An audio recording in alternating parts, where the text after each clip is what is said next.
Hello Mavericks, 95% ബോയ്സിന് അവരുടെ face shape എന്താണെന്ന് അറിയില്ല. അതുകൊണ്ട് തന്നെ അവർ സെലിബ്രിറ്റീസിൻ്റെ ഹെയർ സ്റ്റൈൽ കോപ്പി ചെയ്യാറാണ് പതിവ്.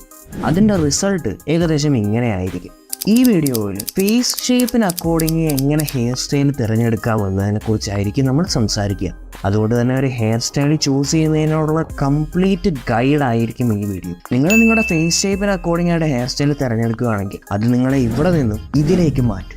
ഈ ഒരു വീഡിയോ നിങ്ങൾ മുഴുവനായിട്ട് കണ്ടു കഴിഞ്ഞാൽ 100% ഗ്യാരണ്ടി ഞാൻ ഉറപ്പ് തരാം, നിങ്ങൾ തിരഞ്ഞെടുക്കുന്ന ഹെയർ സ്റ്റൈൽ ഉപയോഗിച്ച് നിങ്ങളുടെ ലുക്സിനെ ബെറ്റർ ആക്കാൻ സാധിക്കും. അതുകൊണ്ട് ഇപ്പോൾ തന്നെ നമ്മുടെ ചാനൽ സബ്സ്ക്രൈബ് ചെയ്ത് വെക്കുക. കാരണം ഈ ചാനലിൽ വരാൻ പോകുന്ന ഓരോ വീഡിയോസും നിങ്ങൾക്ക് അത്രയേറെ ഉപകാരപ്പെടുന്നതായിരിക്കും. ആദ്യമായിട്ട് ഇന്ത്യൻസിന് ഹെയർ ഏതൊക്കെ തരത്തിലുണ്ട് എന്ന് നമുക്ക് നോക്കാം. മെയിനായിട്ട് 3 തരത്തിലെ ഹെയർസ് കാണും: സ്ട്രെയിറ്റ്, കേർലി ആൻഡ് വേവി. സ്ട്രെയിറ്റ് അല്ലെങ്കിൽ വേവി ഹെയർ ആണ് നിങ്ങൾക്ക് ഉള്ളതെങ്കിൽ നിങ്ങൾക്ക് ലോങ് അല്ലെങ്കിൽ മീഡിയം അല്ലെങ്കിൽ ഷോർട്ട് ഹെയർ ഒരുപോലെ ചെയ്യും. എന്നാൽ നിങ്ങൾക്ക് കേർലി ആയിട്ടുള്ള ഹെയർ ആണെങ്കിൽ നിങ്ങൾക്ക് ഒട്ടനവധി സ്റ്റൈലിഷ് ഓപ്ഷൻസ് ഉണ്ട്. Like for example curly buzz അല്ലെങ്കിൽ height of fade cut etcetera. ഇതിനെക്കുറിച്ച് നമുക്ക് ഡീറ്റെയിൽ ആയിട്ട് വീഡിയോയുടെ അവസാനം ഡിസ്കസ് ചെയ്യും. ഇനി ഫേസ് ഷേപ്പ് എന്തിനാണ് നമ്മൾ അറിഞ്ഞിരിക്കേണ്ടതെന്ന് ചോദിച്ചു കഴിഞ്ഞാൽ, ഇത് അറിഞ്ഞെങ്കിൽ മാത്രമേ നമ്മുടെ ഫേസിന് ഒരു ബാലൻസ്ഡും സ്ട്രക്ചേർഡും അതുപോലെ തന്നെ ഷാർപ്പായിട്ടുള്ള ലുക്ക് കിട്ടുകയുള്ളൂ. അപ്പോൾ ഫേസ് ഷേപ്പിൻ്റെ ഇമ്പോർട്ടൻസ് മനസ്സിലായി എങ്കിൽ ഇനി എങ്ങനെയാണ് നമ്മുടെ ഫേസ് ഷേപ്പ് കണ്ടുപിടിക്കുക? അതിനായിട്ട് നിങ്ങൾക്ക് പ്ലേ സ്റ്റോറിൽ ചെന്നിട്ട് ഏതൊരു ഫേസ് ഷേപ്പ് ഡിറ്റക്ടർ ആപ്ലിക്കേഷൻ ഉപയോഗിക്കാം. നിങ്ങളുടെ സെർച്ച് ബോക്സിൽ ഫേസ് ഡിറ്റക്ടർ ആപ്പ് എന്ന് സെർച്ച് ചെയ്യുക. അതിനുശേഷം നിങ്ങളുടെ സെൽഫി ഇമേജ് ക്ലിക്ക് ചെയ്ത് അത് അപ്ലോഡ് ചെയ്ത് കൊടുക്കുക. ആപ്പ് നിങ്ങളുടെ ഫേസ് ഷേപ്പ് എന്താണെന്ന് ഡിറ്റക്ട് ചെയ്തതിന് ശേഷം ഡിസ്പ്ലേ ചെയ്യുന്നതായിരിക്കും. അങ്ങനെ ഫസ്റ്റ് സ്റ്റെപ്പ് കംപ്ലീറ്റ് ആയി. ഇനി അടുത്തതായിട്ട് ഈ ഫേസ് ഷേപ്പിന് അക്കോർഡിംഗ് ഏത് ഹെയർ സ്റ്റൈൽസ് ഒക്കെയാണ് നിങ്ങൾക്ക് ചേരുക എന്ന് നോക്കാം. Number 1, oval shape. ഈ ഒരു ഫേസ് ഷേപ്പ് ഉള്ളവരുടെ ഫേസിന് വേർട്ടിക്കലി കുറച്ച് കൂടുതൽ നീളവും ഹൊറിസോണ്ടലി കുറച്ച് കുറവ് നീളമായിരിക്കും ഉണ്ടായിരിക്കുക, ഒരു എഗ്ഗ് പോലെ. ഇത് റൗണ്ട് ഷേപ്പ് പോലെ തന്നെയാണ്, എങ്കിലും കുറച്ചുകൂടെ ആംഗുലർ ആണ്.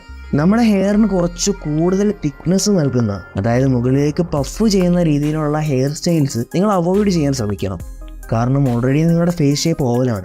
അതിനോട് ഇത്രയും തിക്നെസ് അല്ലെങ്കിൽ ഹൈറ്റ് ഉള്ള ഹെയർ കൊടുക്കുമ്പോൾ ഫേസിന്റെ നീളം പിന്നെയും കൂടും. ഹെയറിന്റെ സൈഡിലായിട്ട് ഒരു മീഡിയം ഫെയ്ഡ് വെക്കാനായി ശ്രമിക്കണം. ലോ ഫെയ്ഡും ലോങ് ഹെയറും നിങ്ങൾക്ക് സ്യൂട്ട് ചെയ്യില്ല. ഒരു ബാലൻസ്ഡ് ലുക്കിനായിട്ട് ഈ ചെറിയ മിസ്റ്റേക്സ് അവോയ്ഡ് ചെയ്യാൻ തീർച്ചയായും ശ്രമിക്കുക. നിങ്ങൾക്ക് സൈഡിൽ ഒരു ലോ ഫെയ്ഡ് ഉപയോഗിക്കാം, പക്ഷെ അതിന് തൊട്ട് മുകളിലായിട്ട് മീഡിയം ഫെയ്ഡ് കൊടുക്കാൻ മറക്കരുത്. ഹെയർ ലെങ്ത് മീഡിയം അല്ലെങ്കിൽ ഷോർട്ട് ആക്കി വെക്കുന്നതാണ് നിങ്ങൾക്ക് ചേരുക. ഒരുപാട് സെലിബ്രിറ്റീസിന് ഓവൽ ഷേപ്പ് ഉണ്ട്. നിങ്ങൾക്ക് ഇവരുടെ ഹെയർ സ്റ്റൈൽസിൽ നിന്ന് ഇൻസ്പിറേഷൻ എടുക്കാൻ സാധിക്കും. For example Hrithik Roshan, Varun Dhawan, Ranbir Singh, Justin Bieber, റോക്കിന് മുടിയില്ലല്ലോ. ഇതല്ലെങ്കിൽ നിങ്ങൾക്ക് ഇനി കാണിക്കുന്ന ഏത് ഹെയർ സ്റ്റൈലും സെലക്ട് ചെയ്യും. Number 2, square shape. നിങ്ങളുടെ ഫേസ് ഷേപ്പ് സ്ക്വയർ ആണെങ്കിൽ കൺഗ്രാറ്റ്സ്, ബിക്കോസ് ഇത് കുറച്ചുകൂടെ മാസ്കുലിനായിട്ട് കൺസിഡർ ചെയ്യപ്പെടുന്ന ഒരു ഫേസ് ഷേപ്പാണ്. അതുകൊണ്ട് തന്നെ ഇതിന് ഒരുപാട് വെറൈറ്റി ഹെയർ സ്റ്റൈൽസ് ലഭ്യമാണ്. ഈ ഫേസ് ഷേപ്പ് ഉള്ളവരുടെ സ്പെഷ്യാലിറ്റി എന്താണെന്ന് വെച്ച് കഴിഞ്ഞാൽ ഇവരുടെ ജോ ലൈൻ ഷാർപ്പായിരിക്കും, സൈഡിലെ ആംഗിൾ സ്ട്രെയിറ്റ് ആയിരിക്കും. അതുകൊണ്ട് തന്നെ ഒരു ഷാർപ്പും ആംഗുലാർ ലുക്കും ഇവർക്കുണ്ടായിരിക്കും. ഫേസ് ഷേപ്പ് ബാലൻസ് ആയി വെക്കാനായിട്ട് സൈഡിൽ ഒരു ലോ ഫെയ്ഡ് നൽകുക. ടോപ്പ് ഹെയറിൻ്റെ ലെങ്ത് മാറ്റർ ചെയ്യുക. മെയിനായിട്ട് നിങ്ങളുടെ സൈഡ് ഹെയർ ആണ് മാറ്റർ ചെയ്യുക. അതുകൊണ്ട് തീർച്ചയായിട്ടും ലോ ഫെയ്ഡ് കട്ട് ചെയ്യാൻ ശ്രദ്ധിക്കുക. ഒരുപാട് സെലിബ്രിറ്റീസിന് ഈ ഫേസ് ഷേപ്പ് ഉണ്ട്. For example Johnny Depp, Shahid Kapoor, Shahrukh Khan etcetera. ഇവരുടെ ഹെയർ സ്റ്റൈൽസ് നിങ്ങൾക്ക് സെലക്ട് ചെയ്യാം. അല്ലെങ്കിൽ ഇനി സ്ക്രീനിൽ കാണിക്കുന്ന ഏതെങ്കിലും ഒരു ഹെയർ സ്റ്റൈൽ നിങ്ങൾക്ക് ചൂസ് ചെയ്യാം. Number 3, round face shape. Round ഫേസിൻ്റെ ഹൈറ്റും വിഡ്ത്തും ഏകദേശം സെയിമും സിമെട്രിക്കലുമാണ്. ഇവരുടെ ചിന്നും ഹെയർ ലൈനും കർവ്ഡ് ഷേപ്പിലായിരിക്കും. അതുകൊണ്ട് തന്നെ ലാർജ് വോളിയം ഹെയർ സ്റ്റൈൽസ് ആയിരിക്കും ഇവർക്ക് ചേരുക. നിങ്ങൾക്ക് റൗണ്ട് ഫേസ് ആണെങ്കിൽ ഫേസ് ഷേപ്പ് ബാലൻസ് ചെയ്യാനായി ഹെയറിൽ ആംഗിൾസ് നൽകണം. ലൈക്ക് പോമ്പഡോർ ഹെയർ സ്റ്റൈൽ, ക്യൂഫ് അല്ലെങ്കിൽ ഫേസ് ഹോക്ക്. നിങ്ങളുടെ സൈഡിലത്തെ ഹെയർ ഷോർട്ടാക്കി വെക്കണം.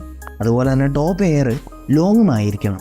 ഇനി നിങ്ങൾക്ക് ബിയേർഡ് ഉണ്ടെങ്കിൽ ആ ബിയേർഡിനെ സ്ക്വയർ ഷേപ്പിൽ സേവ് ചെയ്യുക. എങ്കിൽ മാത്രമേ നിങ്ങളുടെ ഫേസ് കുറച്ചും കൂടെ സിമെട്രിക്കൽ ആവുകയുള്ളൂ. ലിയനാർഡോ ഡികാപ്രിയോ, സെയ്ഫ് അലി ഖാൻ പോലുള്ള സെലിബ്രിറ്റീസിന് ഈ ഫേസ് ഷേപ്പാണ്. അതുകൊണ്ട് തന്നെ അവരുടെ ഹെയർ സ്റ്റൈൽസ് നിങ്ങളെ സ്യൂട്ട് ചെയ്യാൻ ചാൻസ് കൂടുതലാണ്. ഇനി അതല്ലെങ്കിൽ നിങ്ങൾക്കിപ്പോൾ സ്ക്രീനിൽ കാണിക്കുന്ന ഏതെങ്കിലും ഒരു ഹെയർ സ്റ്റൈൽ തിരഞ്ഞെടുക്കാവുന്നതാണ്. Number 4, diamond face shape. ഈ ഫേസ് ഷേപ്പ് ഉള്ളവരുടെ പ്രത്യേകത അവരുടെ ജോ ലൈൻ ഷാർപ്പും ഫോർഹെഡ് കുറച്ച് ചെറുതുമായിരിക്കും. അവർക്ക് ആ ഡയമണ്ട് ഷേപ്പ് വരാനുള്ള കാരണം തന്നെ അവരുടെ ചീക്ക് ബോൺസ് കുറച്ചുകൂടെ വിസിബിൾ ആവുന്നത് കൊണ്ടാണ്. ഈ ഒരു ഫേസ് ഷേപ്പ് ഉള്ളവർക്ക് ഹൈ സ്കിൻ ഫെയ്ഡ് അല്ലെങ്കിൽ ലോ ഹെയർ പുഷ്ഡ് ബാക്ക് ഒക്കെ വെക്കാൻ സാധിക്കും, which makes dum more attractive. നിങ്ങൾ ഹൈ വോളിയം ഹെയർ സെലക്ട് ചെയ്യുകയാണെങ്കിൽ അത് നിങ്ങളുടെ ഷാർപ്പ് ഫേസിനെ കുറച്ചുകൂടി സ്മൂത്തും ബാലൻസ്ഡുമാക്കും. സെയിൻ മലിക്, നിക് ജോണാസ് പോലെയുള്ള സെലിബ്രിറ്റീസിനൊക്കെ ഈ ഒരു ഫേസ് ഷേപ്പാണ്. അതുപോലെ തന്നെ നിങ്ങൾക്ക് ഇനി സ്ക്രീനിൽ കാണിക്കുന്ന ഹെയർ സ്റ്റൈൽസ് ഒക്കെ ട്രൈ ചെയ്ത് നോക്കാവുന്നതാണ്. അപ്പോൾ ഇതായിരുന്നു മെയിനായിട്ടുള്ള 4 ഫേസ് ഷേപ്പ്. ഇതല്ലാതെ വേറെ ഒരുപാട് ഫേസ് ഷേപ്സ് ഉണ്ട്. ഫോർ എക്സാമ്പിൾ റെക്റ്റാങ്കിൾ, ട്രയാങ്കിൾ, അങ്ങനെ. അതിനെക്കുറിച്ചൊക്കെ വീഡിയോ വേണമെങ്കിൽ ജസ്റ്റ് കമൻറ്റ് ചെയ്താൽ മതി. ഈ വീഡിയോ നിങ്ങൾക്ക് ഇഷ്ടമായെങ്കിൽ തംസ് അപ്പ് ചെയ്യാൻ മറക്കരുത്. സബ്സ്ക്രൈബ് ചെയ്ത് ഇപ്പോൾ തന്നെ നമ്മുടെ മാവറിക്സ് ഫാമിലിയുടെ ഒരു അംഗമാവുക. Thanks for watching.